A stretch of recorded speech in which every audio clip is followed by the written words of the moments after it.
Look at this platform.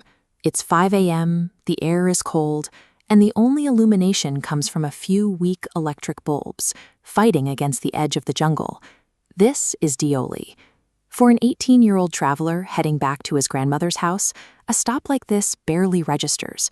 It sits 30 miles outside of Dera, serving as a tiny, forgotten outpost, bordering the heavy forests of the Indian Terai. When the night train halts here for 10 minutes, the carriage doors stay shut. Nobody gets off, nobody gets on. The platform offers exactly 3 things: a tea stall, a fruit vendor, and stray dogs wandering the pavement. It is a place that exists entirely in the in-between, a space where you sit, wait for the guard to blow his whistle, and expect absolutely nothing of consequence to occur. Then the quiet breaks. A young girl steps into the frame, carrying cane baskets, walking down the cold stone platform.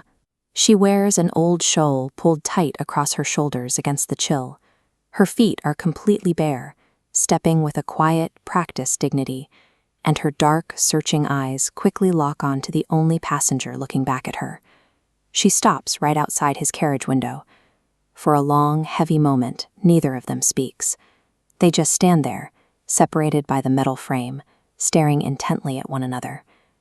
When he finally buys a basket, the exchange is entirely transactional, yet intensely guarded.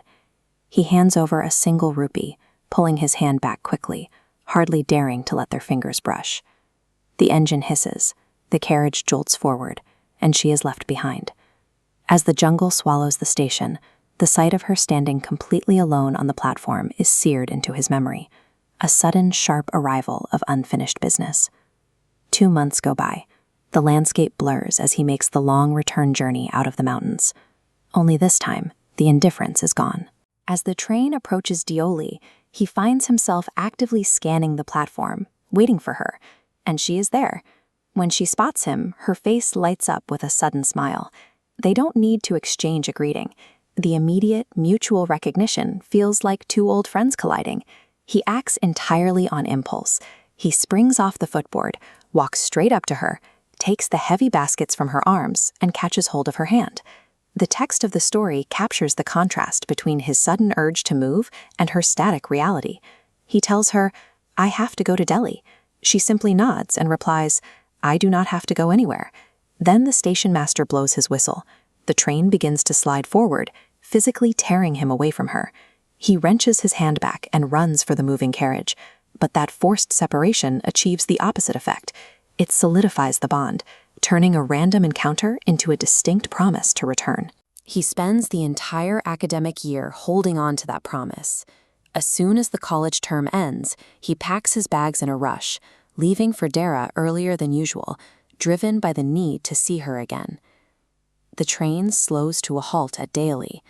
He searches up and down the length of the pavement, but the platform is completely empty. A sense of foreboding sets in. He jumps off and interrogates the station master, desperate for any detail. But the man is a recent transfer.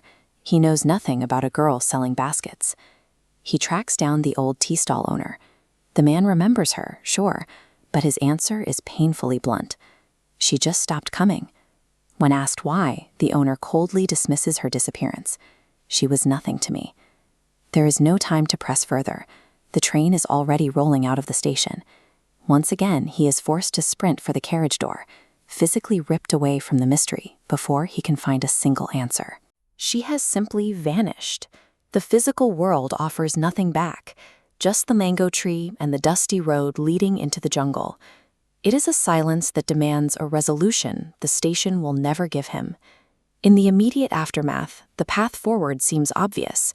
He vows to break his journey at Deoli next time, spend a full day in the town, and track her down to see what really happened. But he never does. For years, he passes through that exact same station, looking out the exact same window, and makes the conscious choice to stay right where he is. He stands at a fork in the road. One path leads toward the town and a search for answers that might be painful. The other leads back to the train, where the memory of that morning stays exactly as it was, perfect and untouched. If he steps off that train, he risks seeing the world as it is. She might be married to someone else. She might have fallen ill. The weight of whatever happened to her would instantly overwrite the magic of their brief encounter. The final paragraph lays this choice bare. He admits he prefers to keep hoping and dreaming, rather than breaking his journey. Finding out what actually happened might spoil his game. This quiet study of longing was written by Ruskin. In his story, The Night Train at Deoli, he captures the precise feeling of holding on to a memory so tightly you're afraid to see what it looks like in the light. For the narrator, the train never stops. He continues to pass through Deoli, looking out the window for a face he knows he won't see, choosing to live with the beauty of the search rather than the finality of the find.